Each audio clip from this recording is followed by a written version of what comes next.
பணக்காரனே குபேரன் தானு கேட்கலாம். குபேரன் பார்வதி பரமேஸ்வரனை பார்க்க கைலாயத்துக்கு போகும்போது பார்வதி மேலே சபலப்பட்டு மனசில் சபலப்பட்டுட்டான். அதை புரிஞ்சு பார்வதி தேவி சாபம் கொடுத்து அவனுடைய நிதிகள் பூரா அழிஞ்சு போச்சு. சிவன்கிட்ட கேட்டால் அவர் பெருமாள்கிட்ட போய் கேட்க சொன்னார்.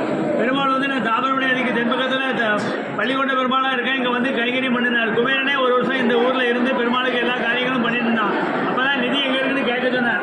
உடனே பெருமாள் கையில் அஞ்சனங்கிற மைய தடையிட்டு இப்படி பார்த்துட்டு இருக்கார். அப்படி தான் படுத்திருப்பார். நீங்கள் எந்த கோயிலில் பெருமாள் படுத்துறதுனாலும் இடதுகை தொடையில் இருக்கும். அந்த ஒரு கோயிலில் மட்டும்தான் இப்படி இருக்கும்.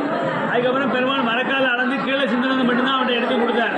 அந்த எடுத்து கொடுத்ததை வச்சு தான் திருப்பதி பெருமாளுக்கும் பத்மாவதி தாயாருக்கும் கல்யாணம் வரும்போது குபேரன் வந்து அந்த ரூபாயை கடனாக கொடுத்தான். அந்த கடன் தான் இன்னைக்கு வரைக்கும் திருப்பதி கோயிலில் உண்டியில் விழுந்துட்டு தான் ஐதீகம். அதனால் அந்த நிதி கொடுத்த நாள் மாசி மாதம் சுக்லபட்ச துவாதேசி.